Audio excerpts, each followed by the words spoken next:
رضي الله عنه قال: جاءني رسول الله صلى الله عليه وسلم ليس ببر ولا بالذنب. وعنه قال: استغفر لي رسول الله صلى الله عليه وسلم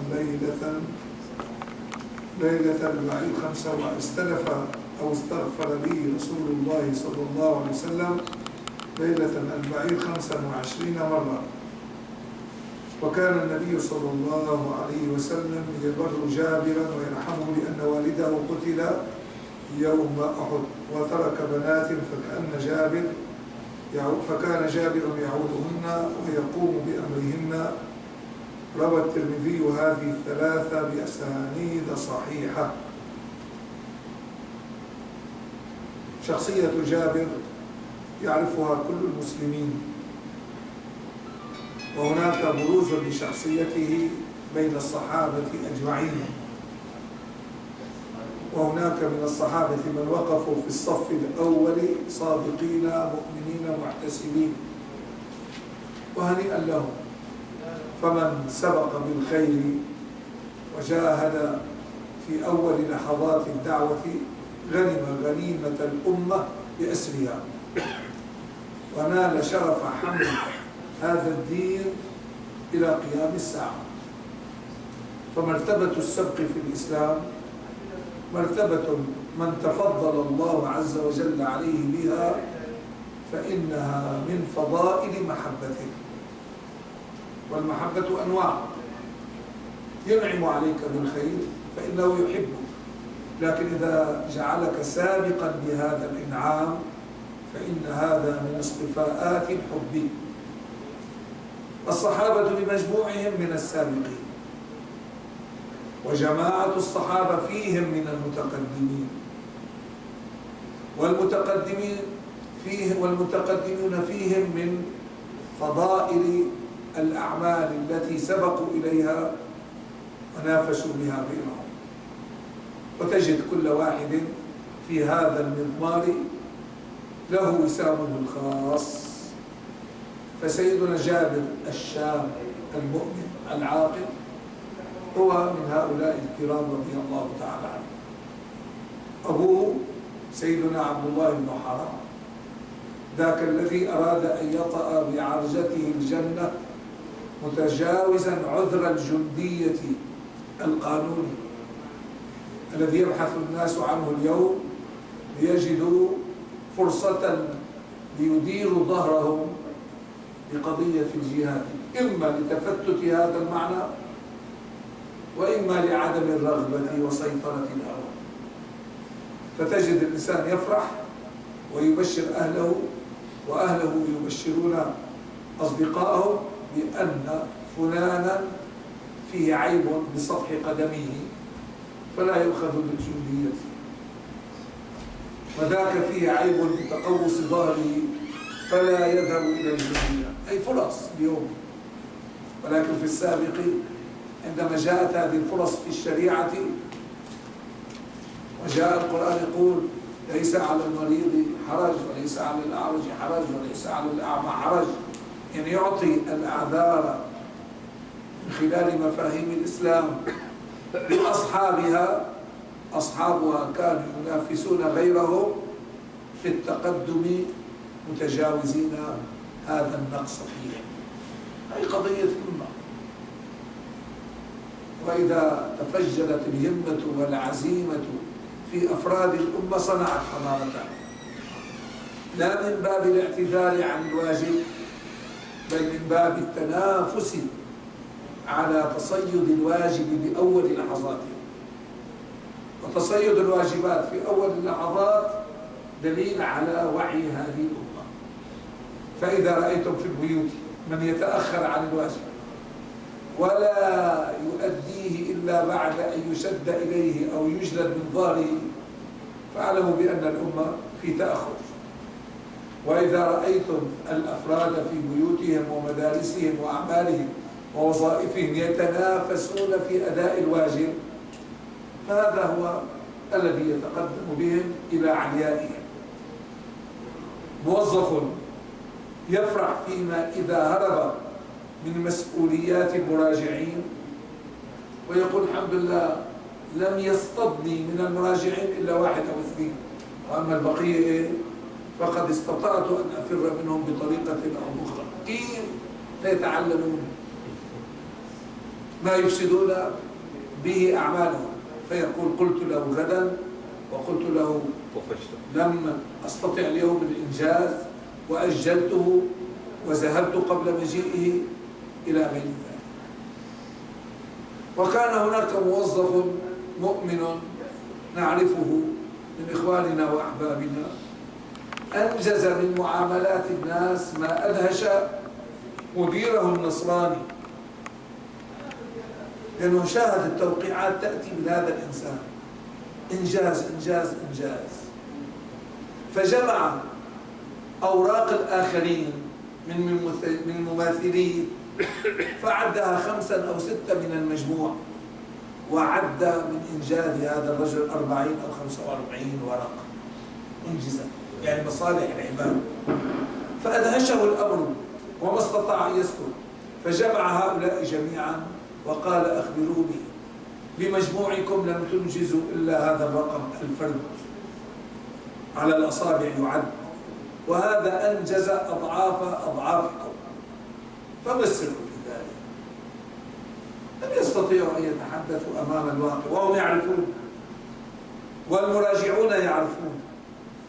وإذا سألت المراجع إلى أين تذهب فإلى فلان، فإن لم أجده أنتظر أو أعود في اليوم الثاني، وخير لي أن أنتظره من أن أذهب إلى واحد أمامي. أصبحت القضية إذن منهاجا في تنافس على خير يظنه الآخرون تعبا ويعتبره الآخرون نصبا ومشقة، فيتهربون بألف طريقة أخرى. السبق الذي كان في الصحابة الكرام هو الذي عجل لهم بنصر الله وتأييد الله وإمدادات الله، وفتح لهم الأقطار بعنايته سبحانه وتعالى، ودوخ لهم ممالك الآخرين بجبروته الذي سلطه على الأعداء إكراما لهؤلاء ورحمة بتنافس هؤلاء. هذا التنافس أي السبق، أي تفجر الهمة وروح العزيمة ومحاولة الإنجاز الأعظم والأكثر، هذه لا يمكن أن تكون إلا بقوة الإيمان وبالنظر إلى الدار الآخرة حيث يسجل الثواب، وعدم النظر إلى مكارم الأرض وجوائز الأرض من عباد الله عز وجل، فإن شكروا أو لم يشكروا فيكفي بأن الله يرضى عن أولئك المؤمنين ويحسون ويستشعرون نعمة رضاه مباشرة، ويجدون حلاوة الإنجاز مع خالقهم قبل أن يجدوا لذته مع الخلق.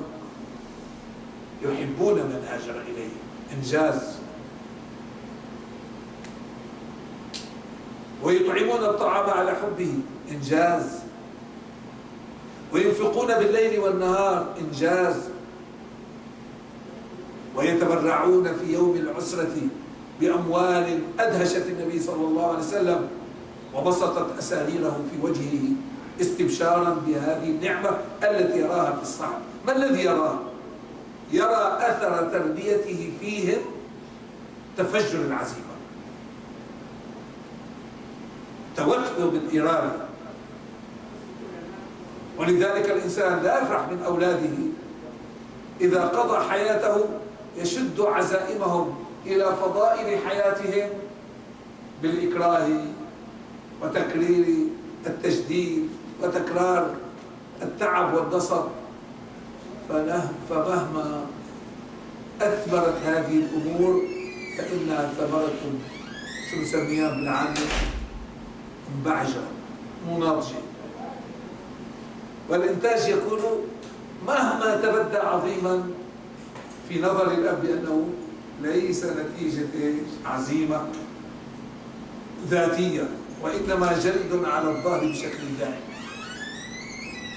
نتائج الجلد والملاحقة والتأنيب والتوبيخ والإغراءات المادية وضرب الأمثلة بمن نتحاسد وإياهم لا نتنافس وإياهم، وبث الكراهية لأولئك الفائزين نتيجة يعني ذكرهم دائما في نفس هذا الشخص فيمل من سماع ذكرهم ويحقد عليهم.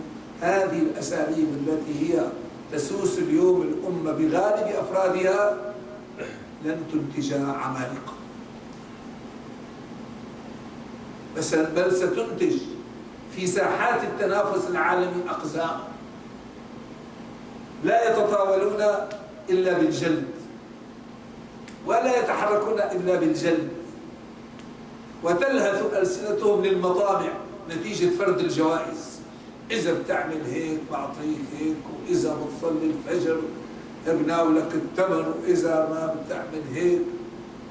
كل هذه القضايا إذا صارت هي المحركة للهمة بشكل مستمر فسلم على صاحبها، فنتاجه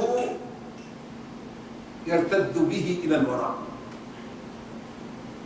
وإذا أردت أن توقفه حملته من وسط شعره فيقف، فإذا تركته فساقط كالحلوى حل سنونك يعني يسقط في الأرض.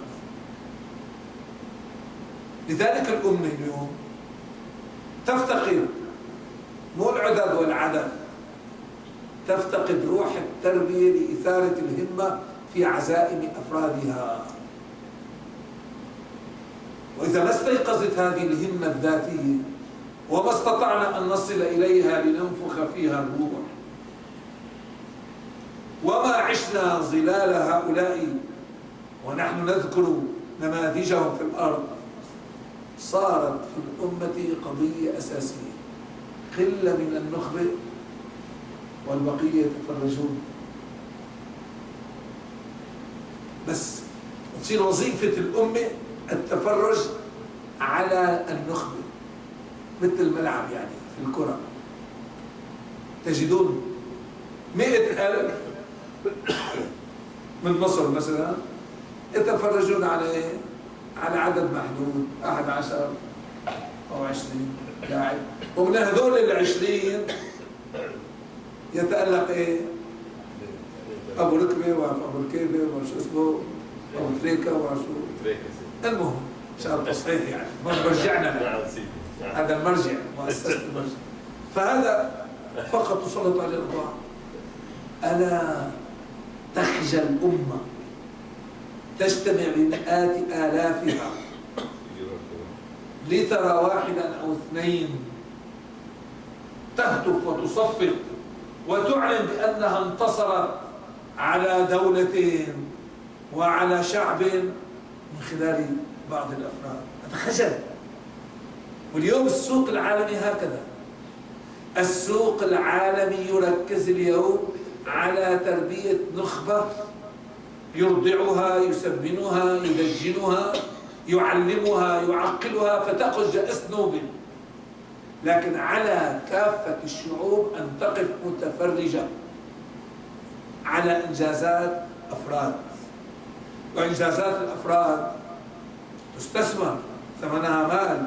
هذا اللعيب حقه كذا وهذا اللعيب قديش حقه كذا، وإذا أرادوا بيع النادي باعوا خشبه وأرضه وأشجاره ودورة يعني الماء فيه واللاعبين معا بصفقة واحدة، كله محسوب بالأمتار، كله محسوب بالأساس، قطعة خشب، قطعتين، 3 4 قطع لعيبة، 5 قطع احتياط يسجلون ولهم رقم معلوم. الصفقة بيعت ليفربول لواحد من أمريكا ب 300 جنيه استرليني غير 300 مليون بلاش، كله صفقة واحدة. شو هذا ليفربول؟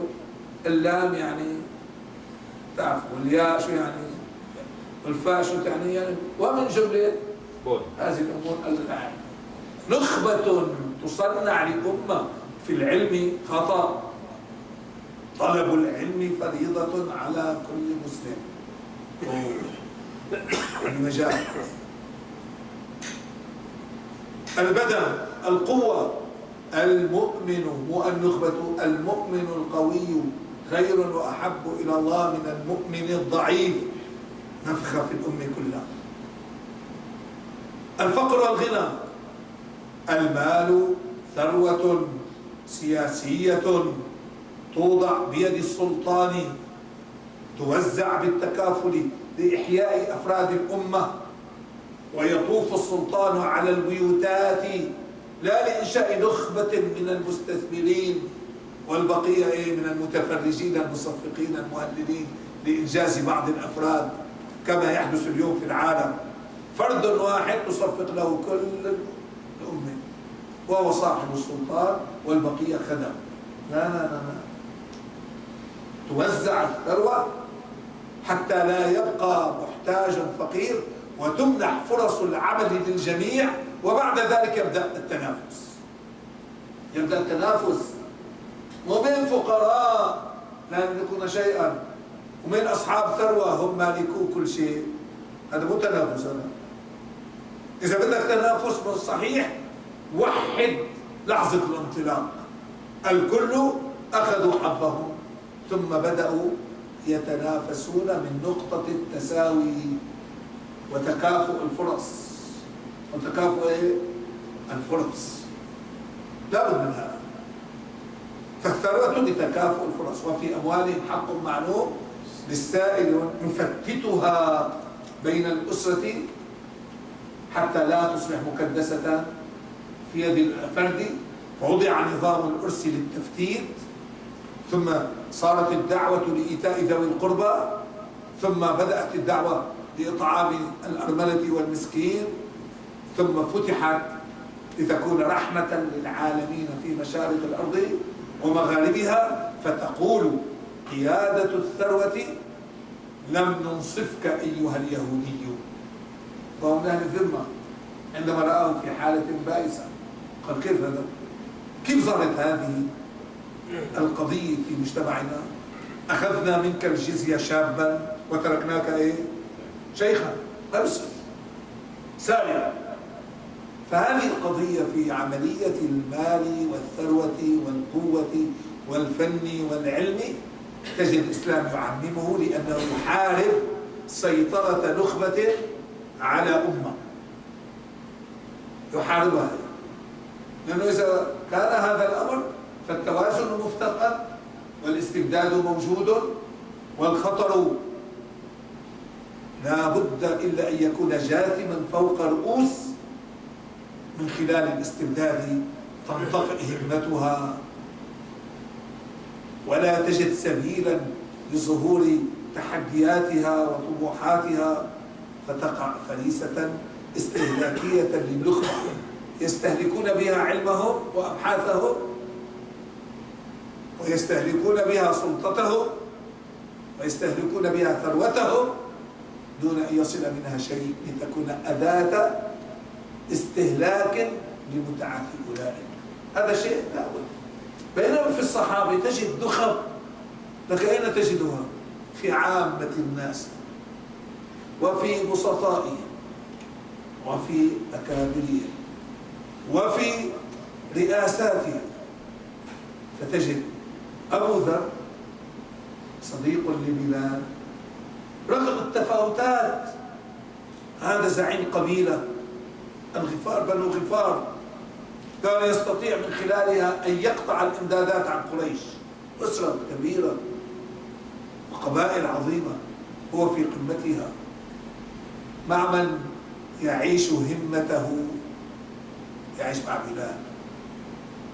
وبلال بهمته استطاع أن يصعد إلى الكعبة في يوم الفتح الأعظم لإعلان ثمار الفتح على لسان حبشي وعلى لسان قرشي. الفرص مفتوحة للجميع وليتقدم الجميع. صاحب الثوب المرقع خير. هلا عم تحكي عن أبو طلحة، شكرا. حكيت عن جابر بن عيد، بعد في الورقة الثالثة تتحدث عن جليبيب. جليبيب إنسان بسيط دميم. هنا تجد ترجمته مع هؤلاء الجهابزة، مع أبي بكر ما عندنا نحن تصنيفات. هذه التصنيفات تميت همم الأفراد، فحتى تنتعش قضية الهمم والعزائم أعطها فرصتها. ما هي فرصتها؟ إياك أن تستعبدها، إياك أن تكسر شوكتها، إياك أن تحقر شخصيتها، إياك أن تستعلي عليها، إياك أن تصنفها، إياك أن تضعها وراء ولا يحق لها التقدم. قتل الهمة بهذه المعايير يشل الأمة كلها، وإن بقي فيها بعض الأفراد يبيعون الأمة من أجل بقائها. شو هذول ما بيشكلوا تاريخ، هذول بيشكلوا في البشرية صور العناء والفناء والاندثار. الممالك والإمبراطوريات التي قسمت الشعوب إلى قسمين، أباطرة وقوات حرب، والباقي عبيد للتسلي بهم في ساحات أكلهم، أكل الذئاب لهم ومصارعة الأسود، ويتسلى أولئك النخبة ويشربون الخمر على رؤية الأبدان المنهوشة. عندما قسم الأمة إلى قسمين، قسم لينهش حتى يتسلوا، قسم ينهش العالم كله بإمبراطورية، ذهبت وتلاشت، فلا يونان ولا رومان، لا يونان ولا رومان. الذي بقي من اليونان مو الملك ولا الملك، بقي أعمدة الحجارة وأعمدة الثقافة. أعمدة الحجارة بقيت، أين من سادوا وشادوا وبنوا، ذهب الكل فلم تغني القلل. الله أبقى هذا شاهدا على أنهم كانوا ينحتون وكانوا يشيدون. ألم ترى كيف فعل ربك بعاد إرم ذات العماد، عماد في البناء. هذا بقي في أثينا الآن، في روما موجود، أعمدة التاريخ شواهد. وبقي أعمدة العلم، أفلاطون وأرسطو، عاشوا ببيئة منكدين وحوربوا بشكل كبير، لكن التاريخ ذكرهم ولم يذكر التاريخ أولئك إلا يعني بسخافات تصرفاتهم. نيرون يحرق روما كلها، قال لأن واحدا اتهمه بأنه صاحب قلب قاسي وعينه ما بتدمع، فأراد أن يجرب دمعة عينه. كركروني ما دمعي، أرجون نيموني ما، أصحوني ما. قالوا له امشي، بدك تشوف منظر محزن، بدك تشوف كارثة، استنى الكارثة ما كانت تحدث. هذاك عم يهته يعني انه عينه ما بتدمع. فقال احرقوا روما. ووقف في قصره ينظر ويسمع الصراخ ويرى اللهيب وجثث الأطفال.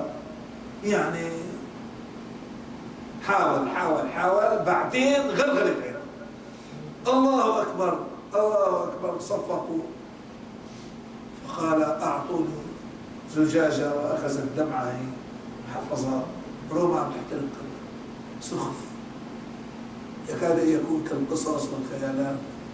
نعم، يصل الإنسان إلى سخافاته بهذه الطريقة، كما تصل الإمبراطوريات المادية. ماري أنطوانيت شو يعني؟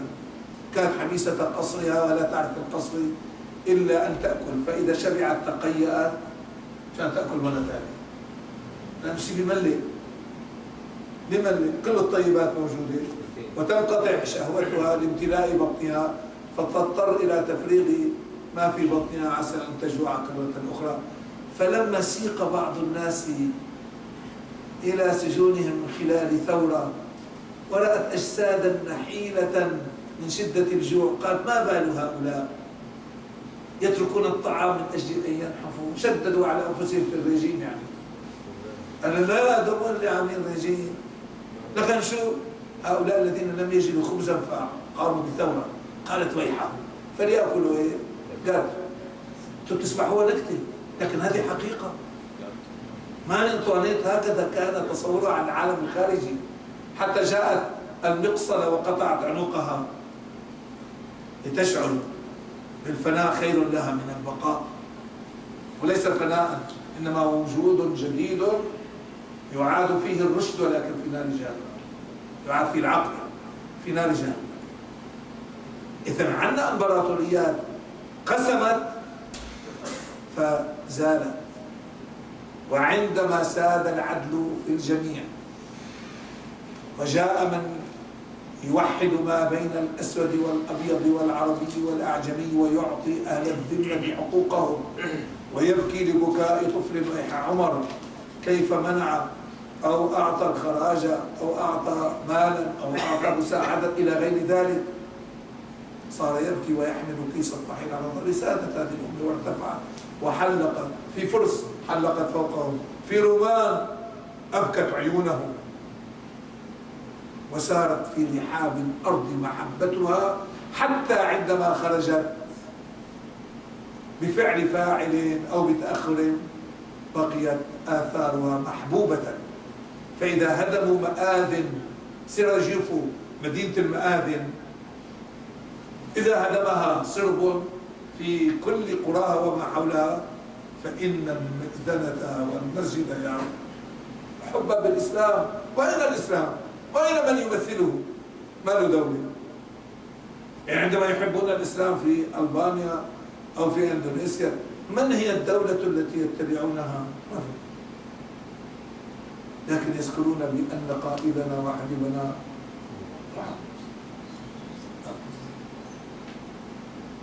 اللهم صل على سيدنا وقائدنا وحبيبنا وقرة أعيننا، وكل واحد باش بده يساوي يزيد له وحده، تمام؟ وكل ما زاد وحده هالناس تفرفش. آمين عليه الصلاة والسلام. وتتراقص طلبا. ما ممكن يعظم إنسان فتسر بتعظيمه القلوب من ملوك الأرض سلاطين الوجود. ممكن. أنا سألت كلمتين بقول لك إيه زودتها. ما بدك تضيف وصف إيه تقلتها. وتسمع يعني الأذان ما في إلا النبي صلى الله عليه وسلم. الأندونيسي وغيره وكل واحد بيزيد بيزيد بيزيد بيزيد وعليه الصلاة والسلام. عليه الصلاة والسلام. حتى بعض الناس من حبهم ما بيتمالكوا يعني التم اللي ذكر النبي صلى الله عليه وسلم محمد شو صار؟ يعمل هيك عيونه المساجد تطلع في شغله قال ذكر من فمه محمدا، فهذا النفس الذي حمل اسم محمد صار فيه بركة أحب أن أتحف بها بصري فبعلك. بلاقي هذا عم ينتقده وهذا عمل الشعري وهذا عم يقول له كلمات وش عم يطلع فيه ينظر بعينين يجد أنها ما نويتا بذكر اسمه. شو العظيم زاد الأعجمي.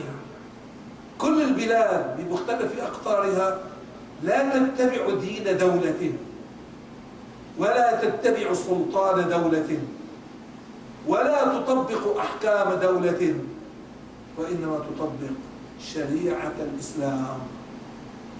شريعة الإسلام.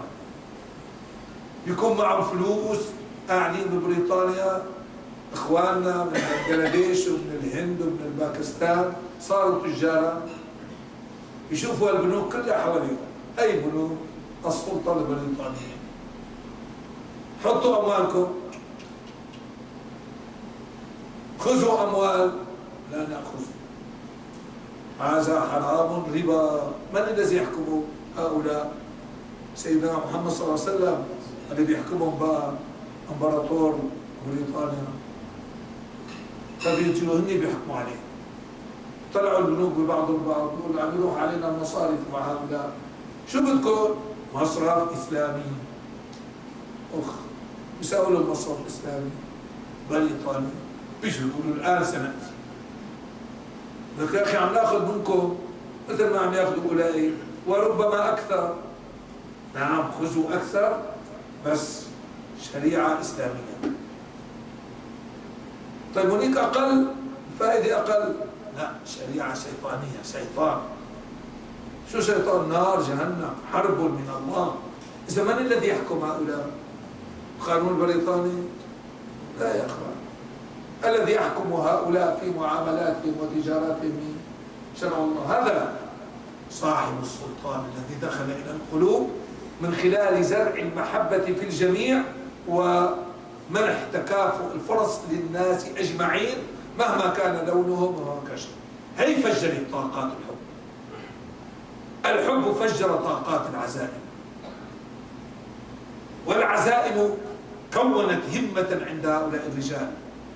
فقال قائلهم: والشريعة والقانون يسمح له بالذهاب إلى بيته وعدم خوض معركة تزهق بها روحه، إنك معذور يا حبيبنا شرعا، فليس على الأعرج حرج. قال: أريد يا رسول الله أن أطأ بعرجة هذه الجنة. وابنه يقول: أنا شاب أستطيع أن أذهب بدلا عنك وأنت اجلس مع البنيات 7 بنات. لا بد من واحد يجلس معهن. أنت شاب يعني لسه عندك أمل، أما أنا ما عاد عندي أمل في دخول الجنة وفرص. شو بعمل فيه؟ هل أحضر معركة أم لا؟ هي المعارك والله كل يوم. فاجلس أنت مع البنات. تراجعت القوة لتصبح مركونة في البيت، وخرج الضعف بعرجه إلى المعارك. هي ممكن تكون عقليا صحيحة، بالعقل ما بصير، بالمنطق ما بتصير، بدساتير الأرض ما بتصير، بقوانين الوجود غير ممكن. غير ممكن أن توضع القوة لرعاية البنات وأن يوضع الضعف لمجاباة الأعداء. منين تقبلوها عقليا؟ تفوق الإيمان على العقل والمنطق، وساد الإيمان فوق عذر الشريعة بفدائية تفجرها همة فجرها حب صادق لله ورسوله صلى الله عليه وسلم. وذهب واستشهد، وجاء ولده يسأل،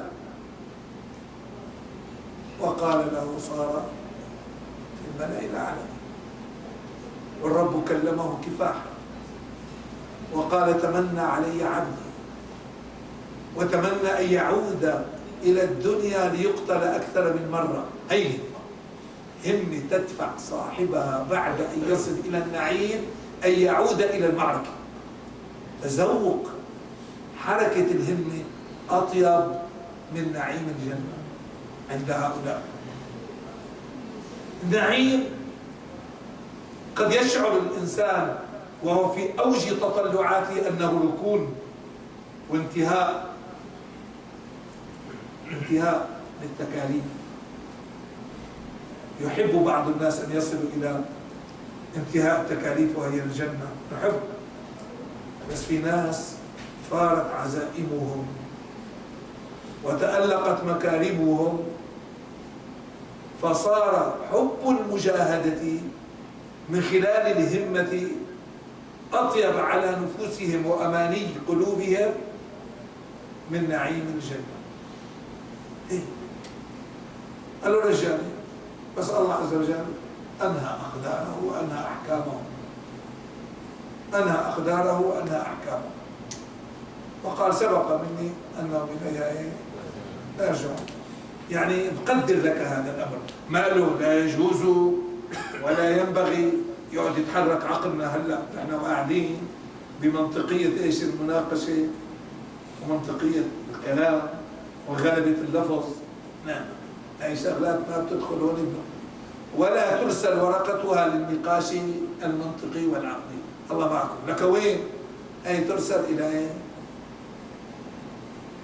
مخابر المحبة وساحة المشاعر التي بتفوقها يعطي الله أربابها مفاهيم القضايا بقوله سبق مني أنهم إليها لا يرجعون.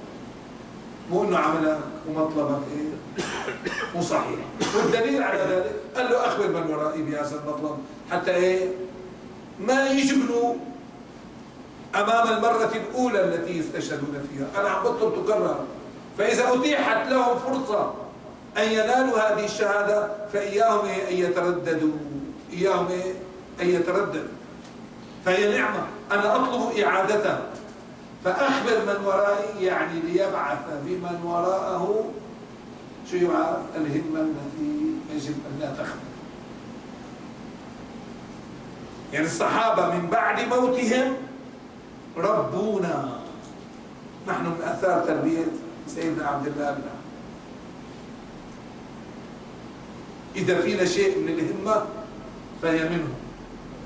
وأين علمنا؟ مو علمنا على سطح الأرض، أرسل لنا رسالة من الرب وأنزل آية ربنا سبحانه وتعالى لتخبر هؤلاء ألا يقعوا في الشك والتردد في أمر هؤلاء العظام الذين ينبغي أن نقتدي بهم، وقد أرسلوا رسالة للاقتداء بهم. كأنه عم يقول له عبد الله كأنه يقول لمين؟ لولده جابر: يا ابني إياك أن تفوت فرصة بذل روحك في سبيل الله. فأنا أتمنى، هيك عم يبعث له رسالة، وصلت الرسالة، فأنا أتمنى أن أقتل أكثر من مرة، فإذا صحتك مرة لا تفرط فيها وما في غير المرة، يعني مرة واحدة بيقتل واحد، بس كم مرة؟ فصار هؤلاء من أثر التربية تفجر عزائمهم وتفجر همتهم. الذي ينقص في العملية التربوية سواء كان بخطأ أو بتشويه أو بانحراف تصور أو بضعف برامج، بأي شيء كنت تبحثوا عن الأسباب خير، ابحثوا عن الأسباب. لكن نحن نتحدث عن ظاهرة متفشية في الأمة منذ قرون، وهي ضعف الهمة العلمية، التكاسل اليوم في البحث، زت الكتب، فرح بالملخصات، عدم القدرة على البحث، موت الهمة في البحث، حتى أدنا أمام العالم كله إنه العالم العربي ما في مركز أبحاث، ما عندنا مركز أبحاث للأدوية للضروريات، يعني معنا، لأن مركز الأبحاث يكلف أموالا هائلة ولا نستطيع أن نستغني عنه وعن أعدد كم دوري وكم كذا. مركز أبحاث ضروري، هو عمدة الأمة ولب قضاياها العسكرية والسياسية والاقتصادية والاجتماعية والتربوية والترفيهية. ده مركز أبحاث ما في. وطلابنا تلقينا يقرؤون وحفظا للعبارات بشكل أصم بغير وعي لمدركاته يتقدمون للامتحانات، وبعد الامتحانات تور هذول المذكرات والملخصات كتب ولا مجال لمواصلة البحث في الإجازة. ما قالوا إجازة، ما قالوا عطلة، من العطالة، من البطالة، اشتق اسمها من العطلة، الحمد لله من البطالة. وهذه لا يمكن أن يقرأ فيها كتابا، لكن يمكن أن يجلس 10 ساعات على شاتيتات طالعة والناس. أما قراءة بحث علمي يوجع العيون، أخي الكمبيوتر شو بقرأ بحث علمي، أما العيون بتصير ما شاء الله بنجكتورات أمام الأبحاث الأخرى. مشكلة بالعنوان، مشكلة وين؟ مو بالبحث، بالعنوان. الدقة اللي بدك تدقها هي هون المشكلة، إما أن تدق رقبته وأما أن يدق جهله. فأنه أحسن يا أخي دق رقبي ولا عذاب وجع عيون. لماذا انحطت الهمة في هذه الميادين البحثية والعلمية؟ لأنه أصلا ما قرأنا طلب العلم فريضة، طلب العلم متعة. مش فريضة. ما نقلنا المستوى إلى التعبد، ما نقلنا المستوى إلى التعبد، نقلنا إلى مستوى التكسب. هي بتجيب فلوس أكثر وهي أقل. وهكذا الناس يسيرون، وهكذا الناس يعملون، وهكذا الناس يتحركون. وأدخلنا العالم الغربي ببرامجه ليكتسب منا عمالا في مخابره ومصانعه ومكاتبه. أكبر واحد بيتخرج تمام يتصدقون عليه بالمعامل تبعهم والمصانع تبعهم والمخابر تبعهم والإدارات تبعهم بأكله وشرابه، ويصير عبدا لهم. عبدا يطحطحوه بالصبح على عشيه، يستنسفوا كل طاقة ويعطونه فرصة لنومه، فيخرج صباحا مشدودا ويدخل إلى فراشه مساء مكدودا. بيعطوه ايش؟ حق التبنات تبعه بس فقط. هذا العالم كله شيء. إن النظام الغربي التعليمي والتربوي بما كتبه أربابه المربون في أمريكا والغرب إنما وضع لصالح المصانع والمعامل والمخابر لإخراج عمال إيش بس شو يعني أفندية. أما كلهم اركضوا تعالوا، اركضوا تعالوا. طيب الأمة التي صارت دخلت في أنفاق غيرها فزادت العمالة لصالح القوى المستكبرة في الأرض ولم يعد عليها شيء من ذلك، وفيها كتاب الله يقول اقرأ باسم ربك الذي خلق، خلق هذا العلم للكرامة، اقرأ وربك الأكرم. يعني ما بيضيعك لما بتقرأ. منهاج التعليم يأخذ بيدك إلى الكرامة. ما قال اقرأ وربك الأعلم، مع أن التناسب ما بين القراءة والعلم واضح، لكن أظهر لنا سرا يريد أن يبينه بأن منهاجنا في التعليم يفرز كرامة وينتج كرامة الإنسان، مو استهلاك الإنسان. هاي نظريتنا ضد الغرب، مو نظريتنا ضد الغرب والله سيارة بدنا نخترع مثلها باخرة، لا، سنعود إلى السير على أقدامنا في الصحراء ونمزق بأقدامنا الصخور ونحن حفاة، ولكن علماء مكرمين. مو أدوات استهلاك لصانع طغاة الشركات في العالم الذين يسيطرون بأسلحتهم على نفط الأمة ويمتصونه في الليل والنهار على حساب دماء شعوبها وغيره. لا، هذا علم استكباري نتائجه ذلة الخلق. بينما جاء الإسلام بمبدأ اقرأ وربك الأكرم، أي تعلم الكرامة واستمد الكرامة بقراءة شرعه. كرامة الإنسان أغلى عندنا من أي شيء في الوجود. هذا الذي أهينا. الله الذي خلق الإنسان وقال ولقد كرمنا بني آدم وحملناهم يعني بالعلم إلى قضاء مصالحهم في البر والبحر من أجل أن يعلنوا أن كرامة الله هي التاج الذي لا يستغنون عنه في أي مجال تحركوا فيه. أما إذا أسقط الإنسان تاج كرامته من أول لحظة وأسقط العلم لأنه أداة طعام، فمن أين جاءته؟ من الذل، من الخسارة، فلا يهتم بالبحث. هذا إنسان ضيع مكلومته التي جاء بها الإسلام. اقرأ وربك الأكرم. الآن يقولون لك اقرأ وعدوك ايش؟ المهيمن. اقرأ وعدوك المسيطر. ونحن نقرأ لهذا لتأكيد سيطرة الآخرين علينا. هذا الدليل في العالم الإسلامي كله. أي دولة لا تقف بباب التسول بمصالحها الضرورية؟ ما في حد.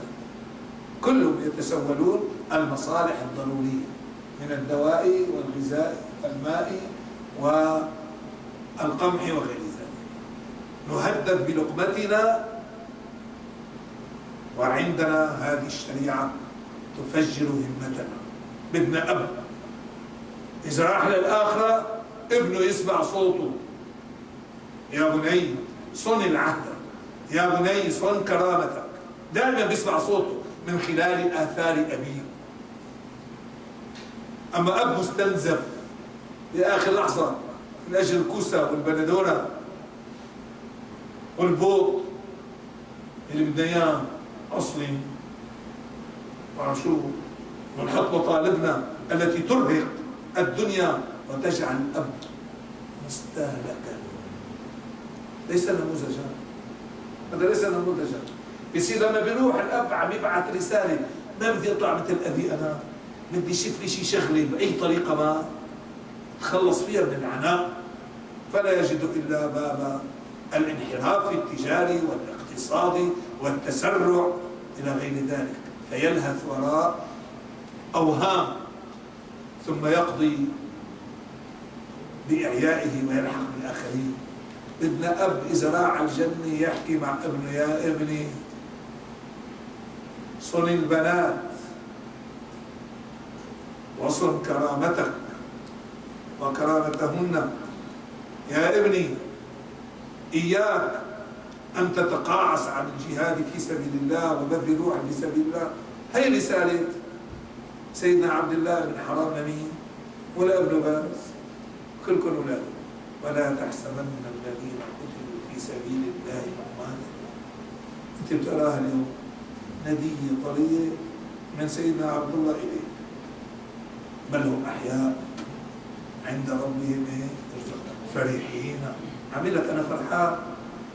يستبشرون، عم يبشروك إنه لا خوف ولا حزن إذا قرأت باسم ربك الأكرم وعملت باسم كرامة أمة وتبوأت منصبك لعزة الأمة. هذا الذي نريده اليوم.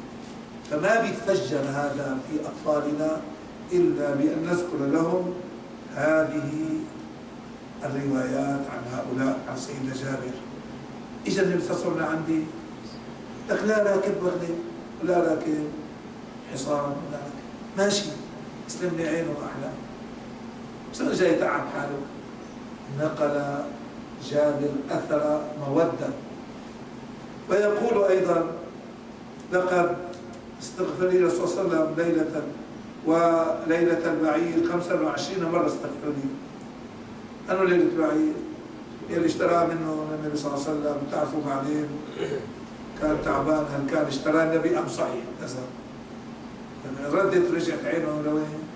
على البعير، فأعطاه مرة ثانية، وصار يعني يمنحه أو سمه التلطفات، لأنه أبوه راح عنده 7 بنات، الأب راح 7 بنات، سيدنا جابر بالنص. مين بده يلعن سيدنا جابر؟ كان يمشي له هو، كان يمشي له ويحاوره وينادمه، بيقول له: قديش بقي عليك من دينك؟ وبيقول له: رحت عند واحد ما رضي ياخذهم بالتقسيط. بيروح النبي صلى الله عليه وسلم عند هذاك ويكلمه في الدين، بيقول له: لا أنا بدي شو ياهن على الموسم، يعني أجل له. لا أنا بدي إياه. ما بزعل النبي صلى الله عليه وسلم الحق، بس هذاك فاتت عليه الفرصة. بيقول له: تعال يا جابر هيا بنا، فيأخذه إلى الأرض ويغرس معه الغراس. فصار البستان يعطي في السنة 2 مرات، فوفى الدين وزاد عنده. هذاك عم يطلع يقول: يا ريتني أنا جوي. أنت هذه البركة. عندما يأتيك أمر فيه بركة وأمر فيه مادي، لا تروح عينك للمادة، اطمع بالبركة. أي بركة هذه؟ أن تكون أعلى في نظرك وأسمى في وجودك. هيك كان يرعى سيدنا جابر. قال: كان